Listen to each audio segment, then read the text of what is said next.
Hey! It's Monday. Business Pants. This is Business Pants, Matt Moscardi. We are an hour and 15 minutes late for our viewers watching at home because we're not convinced we have a lot of viewers watching at home, but we're screwing you over. So if you feel screwed over because you're used to having your frozen fish sticks at lunch with us, let us know. Tell me. Call me. I would like to point Right? out that just before we started this show, um, that I had Damien count us down this time. I usually run the control room, and Damien counted us down and started from like Well, 20. Like I like felt very uncomfortable doing it. it's like a 3-2-1. You were up at like 5.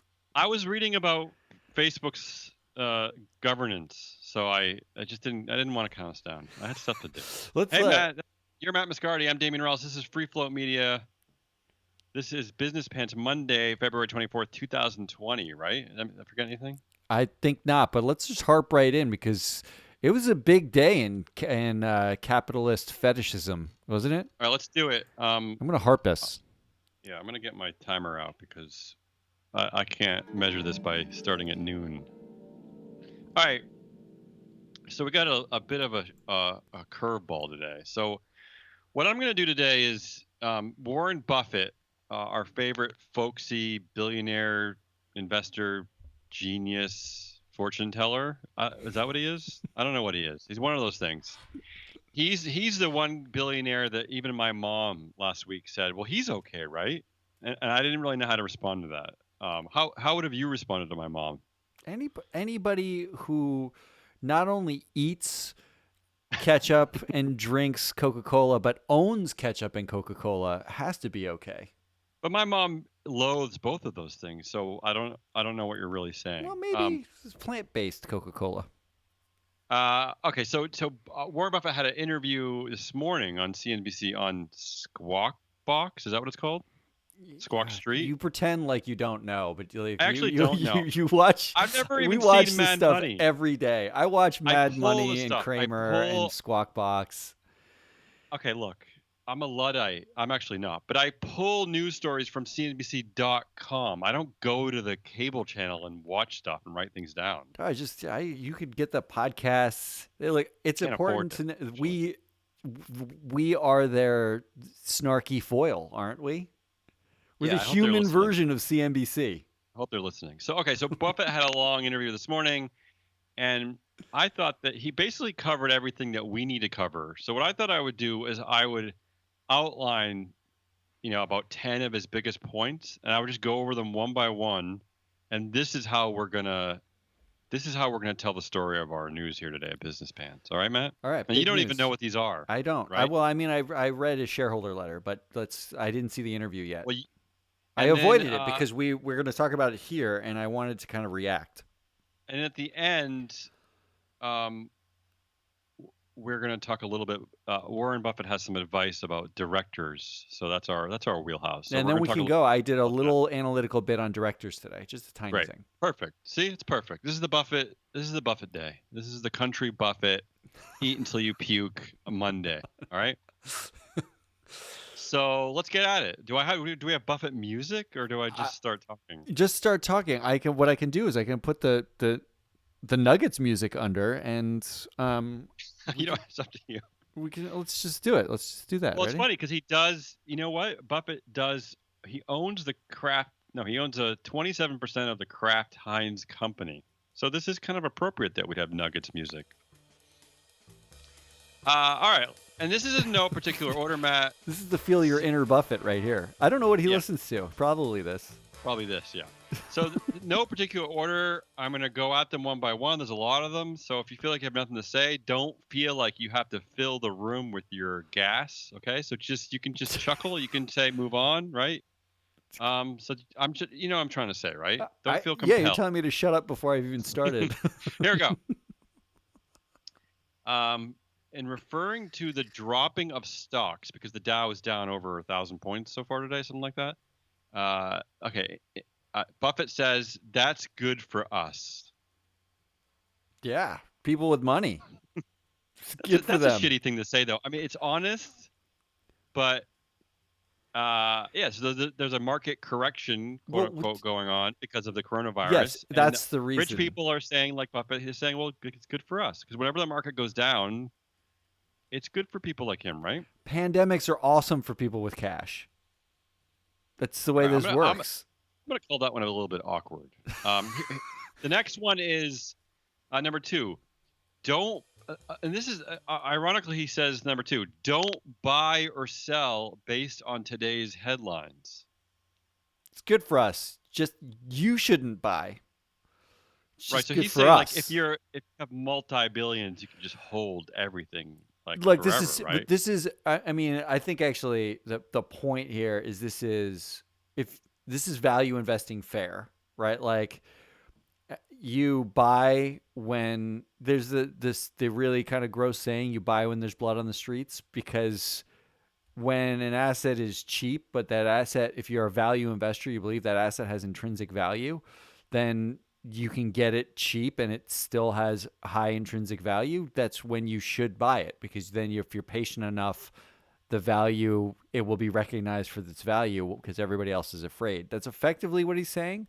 But the problem is you need to be sitting on a tremendous amount of cash. Yeah. You usually have to be really, really wealthy, which those aren't problems when you're Warren Buffett. But it is weird to give that as advice when you're not Warren Buffett Hmm. because it's kind of hard to do that when you're the one who's like losing all your money Do you think currently.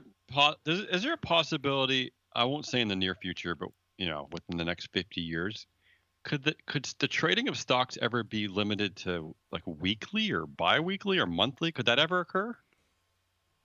What Or is is that just too this? crazy? 1640? This is No, I'm just saying, is that you think that'll ever be a possibility where trading no, is not done like a Vegas? no. It's going to be You done by know. our eyeballs. Then, like, then Okay. we're Okay. we're we're going to like think a thought and sell. We're not even going to All right. bother having to enter it. Let's move on. Number three. Number three. Warren Buffett's big list of wisdom. Buffett says he's bought stocks every year since he was 11. I see. I think this is one that like buys into the folksy Buffett. Why everyone loves him, right? Because it's just so cute thinking of a little cherubic. Did I say that right? Cherubic. Buffett sitting in Nebraska when he was 11 years old, like drinking ketchup and buying shares of Coke, right? I mean, right? That's what makes people love him, sort of. Yeah, but it's not. Yeah, yeah. He's not wrong about that. I mean, look, there's a really crazy irony that I have a hard time just gelling in my brain about Warren Buffett. He is effectively a long-term investor. He is one like that's what value investing kind of is. You like wait for you like he buys stocks and he sits on them for long periods of time.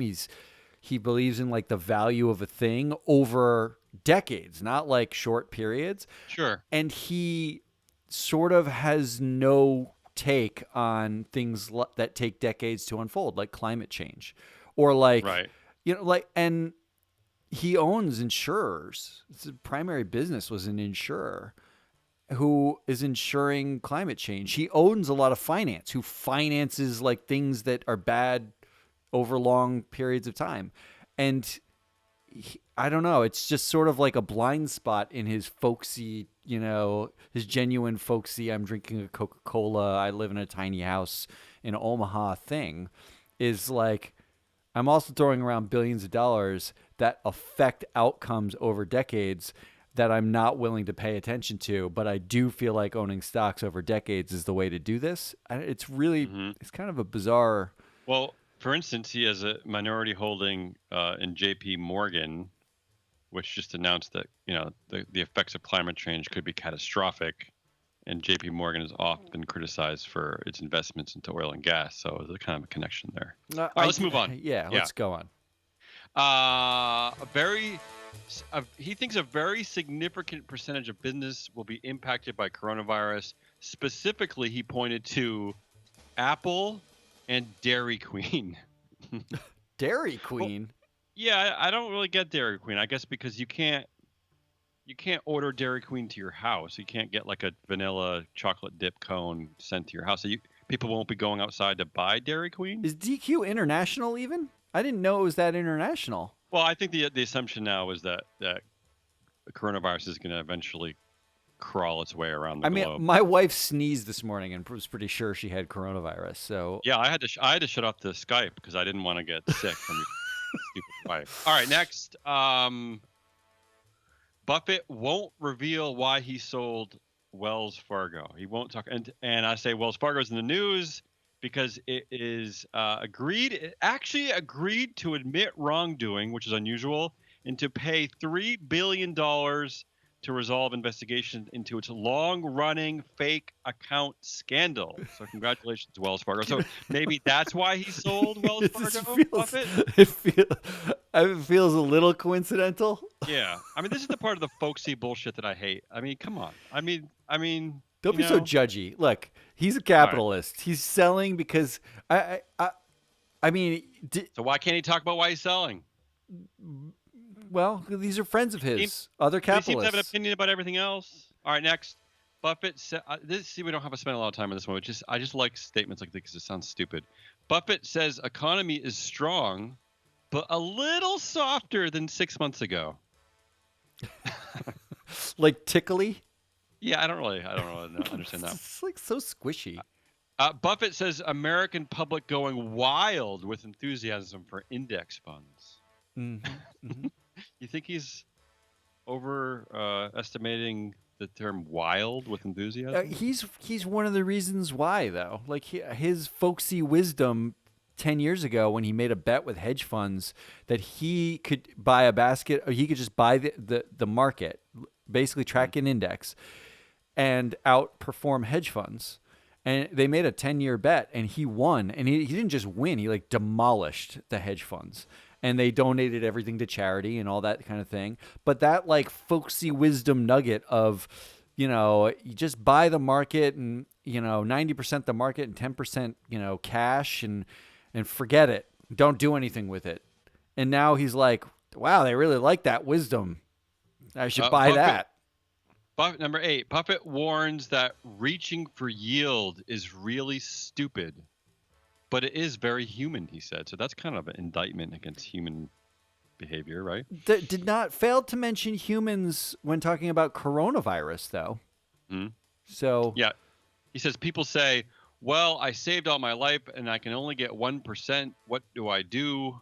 He says you learn to live on 1%, unfortunately. So easy to say when you're a multi-billionaire, when 1% is basically more than most people make. So he does say, and next, number 9, the coronavirus outbreak shouldn't affect what investors do with stocks. So that's going back to his previous assertion that you shouldn't be reacting to daily headlines, right? Says that on the day the Dow's down 1,000. Good timing. Right. Here's another one, number 10. There would be no profit if Berkshire were to be split up. He says that it would actually be bad for business. But I don't get quotes like this because isn't this kind of like controlling? Is this like controlling the market? I don't know. I feel like he's just saying. I mean, what's the proof in that? I don't know. Just in his opinion as a CEO. I don't know. Is that okay? It's folksy proof. You don't care about that. Well, let's move on. That one. No one cares about that one. Number 11. Here's back to Wells Fargo. Wells Fargo shareholders would be a lot better off had company addressed problems sooner. What?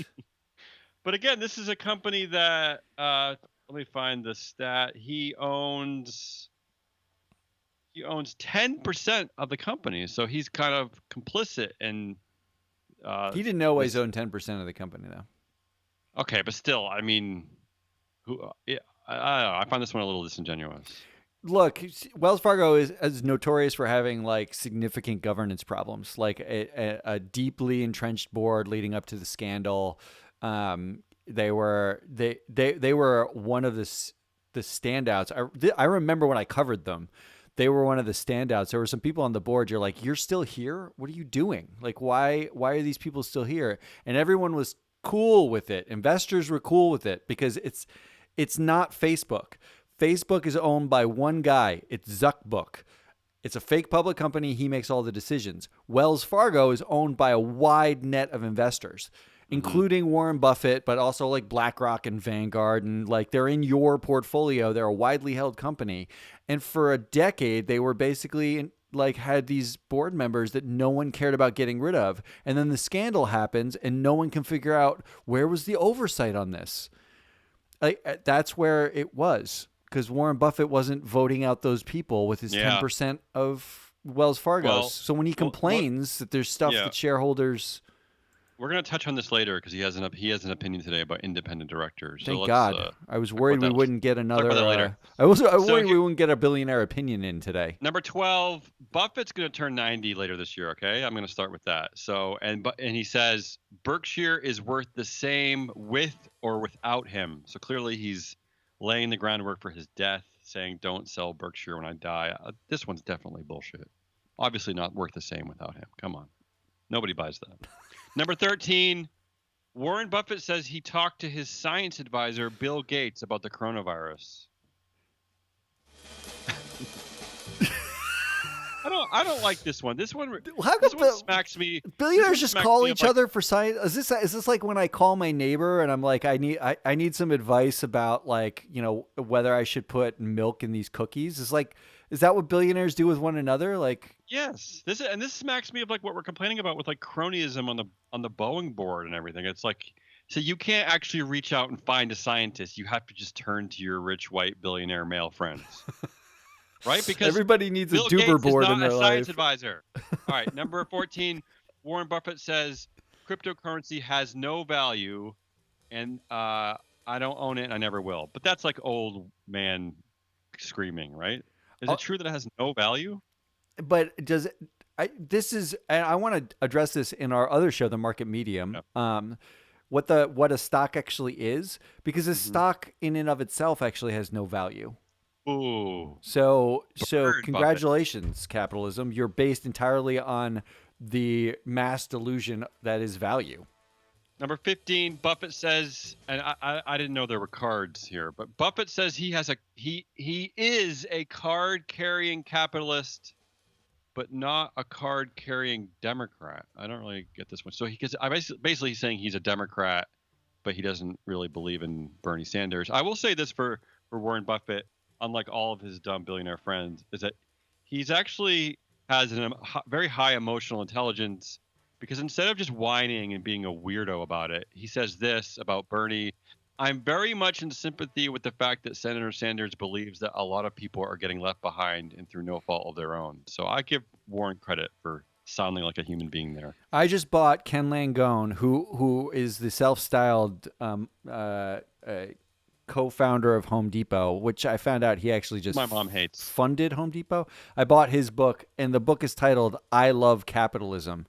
It's it's on my reading list, so maybe I'll be a converted card carrying. I mean, wasn't cards like from communism? Wasn't that like a McCarthy era holdover? Does anybody hold cards anymore? I was thinking. I'm a card carrying Stop and Shop member. Berkshire owns 18% of American Express. Maybe that's what he's talking about. Maybe that's proof that you're a capitalist. VIP mega. All right, going on with this sort of same topic, he says he would certainly vote for Mike Bloomberg. But here's another good quote from Buffett, showing that he's not a complete crazy person. I don't think another billionaire supporting him would be the best thing to announce. Having just announced it. I guess that's true. But at least he realizes that all these billionaires talking against Sanders is only going to help Sanders. Actually, that's a good point. Like, he is the one billionaire. Lloyd Blankfein went on a nice tear on Twitter. Oh, God. He's at least the billionaire who's smart enough to not say Sanders will ruin the economy. He's good for him. That's somehow a plus. Well, I think that goes with his philosophy about, not buying and selling stock by the daily headlines. Is that he's and he said this about Bernie, I think too, is that he's going to wait and see. Like, I mean, there's more nuance to stuff than just knee-jerk reactions. Okay, billionaire snowflakes. Number 17, Apple is probably the best business I know in the world. Okay, whatever, that's fine. You have anything to say about that? No. Number 18, it is harder to buy back shares at Berkshire Hathaway than at, say, Bank of America. I don't really care about this one. Do you care about that? I do care in as much as buying back shares is like considered return to a stakeholder. Like, Yeah, well, imagine it's what you could do with instead of buying back shares. no, I don't have to imagine. I could probably have a list for you in like 20 minutes. I Number mean, 19. yeah, Yeah. go. Finally, this is finally Warren's last bit of wisdom here. Number 19, Buffett says he bought a smartphone. it, it's got to be an Apple, right? He Has did. to be. He bought. I think he bought it. Do you think he bought it? He actually. I've read reports that Tim Cook has been Okay. sending him free iPhones for All like right. a decade. I will say you got me here because I did change that sentence. I shouldn't have. The actual verbatim sentence is Buffett says he got a smartphone. I believe that is right. I believe Tim Cook I sent him screwed a that up. bunch, and he finally gave up his flip phone. I apologize to my 10th grade English teacher. I did screw that one up. Ah. All right, that's it. Close the bag on Buffett. Nice. All right, let's move on. All right. You want to heart me over, or do you want me to just keep moving? No. Do we have more stories or? Yeah, we have a little bit of time, but yeah, we have one more. Buffett had some advice about independent directors at companies. This is the context here is about directors giving advice during mergers and acquisitions. So this is when companies buy other companies, right? For those of you who are listening who don't know what those are, he says independent directors are not serving companies well. He says that CEOs rarely bring in outside advisors who provide dissenting opinions, so the deals usually happen. He also says that when seeking directors, CEOs don't look for pit bulls. Instead, they look for cocker spaniels. I don't really know what he's talking about there. Cocker spaniels are really annoying. He says that too many directors covet the pay that comes with serving on a corporate board, playing nice with the CEO to keep their jobs and get a good reference for more directorships. If a director pushes back on a CEO's proposal, his or her candidacy will silently die. Wow. He gives no proof of any of this, but it is telling. So his idea is that only directors with stakes in the company they serve, paid for with their own money and not as compensation for their role, are better incentivized to give good advice. So he's basically saying that billionaires like him are really the only ones who are suited to actually give meaningful advice. I mean, that's a scary thought. I'm disturbed by this. Okay, so there's that, but I actually think the underlying point here is that directors are not independent, right? Like they aren't, but like he's making a bizarre backwards case for the opposite of his conclusion, which is you should fill directorships with people with varied viewpoints who are not beholden to the viewpoint of the CEO. I mean, he's using pay as he's saying basically because they want to get paid, they're not independent. But the profile of these people are all people like him, though, and so I guess he's sort of missing the idea of a diversity of thought and opinion, and not just based on like your gender and your race, but coming from all kinds of fields. And I just don't think just being an owner represents a diversity of opinion for him. I just find that very limiting. I also think he's singling out independent directors oddly because the non-independent directors, isn't that worse? Like, how is that better? And we talk about women on boards a lot here, and you're going to talk about it in a second. What percentage of these women that serve directorships at corporations in America have enough ownership to qualify to be giving advice to Warren Buffett? Really? Well, let's do go this. into Ready? It. Yeah. So here's what I did, and it's a small anecdote, and it was built off of some of this commentary that I just find it fascinating, because it's not just ownership that I think is instead of starting with ownership, start with authority. Okay, let's start there because billionaires are able to have ownership, and venture capitalists, which is another thing another rabbit hole I started down, but I'll come back to that. Let's one rabbit hole at a time. Let's look at whether or not the board, like women on boards actually have authority to enact any of the change, because we talk a lot about having more diverse boards, but does it matter if they're diverse if they actually have no power to enact change?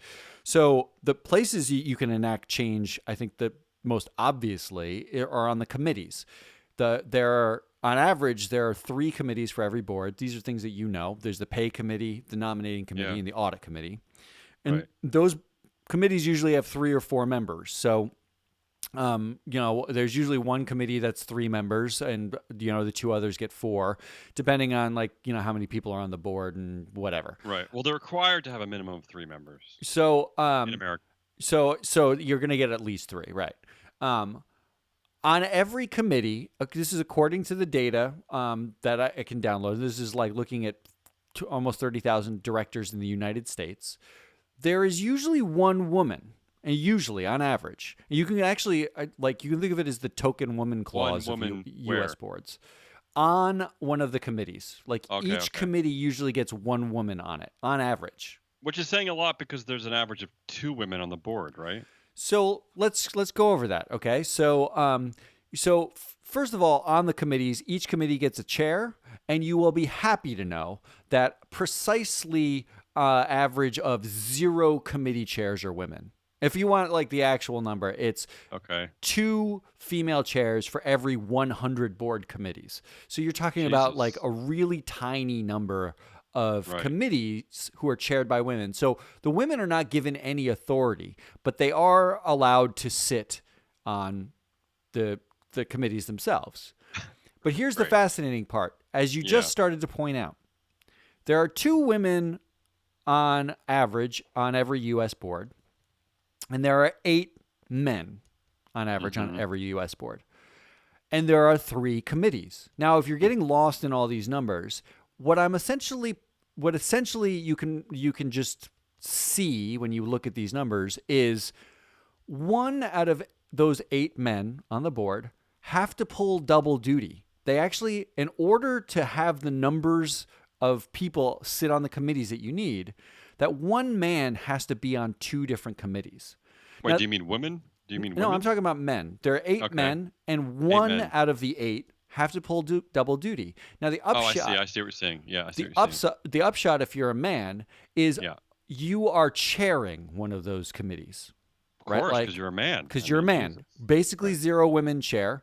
So you as a man who is pulling double duty, you chair one of them, and then you're sitting on another one. And the upshot to that is, I'm sure there's some sort of handshake agreement that it's like, oh, you're chairing the other committee, so just join us, give us your opinion. And, don't worry about having to do too much work because, we don't want to overload men. No. But now let's look at women. And thanks to the magic of math, we actually know, because there's 2 women and 3 committees, and every committee gets a woman on it. Right. That 50% of women on boards have to pull double duty just to accomplish tokenism. And your core takeaway here is, just like at home where women do silent unpaid labor of taking care of the house while they have their job, it's a whole bunch of labor they don't get paid for. It's really nice to know that the few women who are on corporate boards are more likely to work twice as hard than their male counterparts and still get 0 authority for it. So I was gonna say, without the benefit of actually being in leadership of something. Yeah. So that, in a nutshell, was my quick and dirty analytical. So thank you, Warren Buffett, for pointing out independent directors. But if you want some independence, why don't you give people who might be independently varied-minded some authority to do something? Yeah, can I just tell you, I took a really quick peek at the numbers when the show started, and because you told me that there are more women serving on the nominating committee at boards, which is essentially the human resources center for these companies. And at the companies I looked at, like Twitter, for instance, that is the committee membership that is paid the least. Yep. That sounds. I mean, what the hell? I mean, come on, guys. You're making it so obvious. All right, that's it. That's it. You are Damian Rallis. I am Matt Moscardi. We are Free Float Media. This was Business Pants. If you like what you heard, share it with a friend. Subscribe. Listen some more. Go backwards. Listen to what we had to say before. We talk a lot about some similar things, and we've done a lot of different fun things. So, Yeah, it's not all time sensitive. but I do want to bring up the fact that in the coming month or so, we have some fun games planned, some interesting stuff that we're working on the back burner. And if you're interested in working with Free Float Media on some of these on an utterly unpaid basis, please do reach out, because we are constantly coming up with new stuff, and we only have as many hands as we have. So if you found it, there's a lot of Buffett in the news today. If you found a better version of talking about Buffett in the news today, let us know. We'd like to know. I'd like to hear it. So thanks to our team here. Thanks to our executive producers and our senior advisor, and our art department is John Walsh, and our music is by Todd Havanek. We'll be back at you tomorrow with don't sound so excited. More delightful Warren Buffett news. See you, Damien. See ya.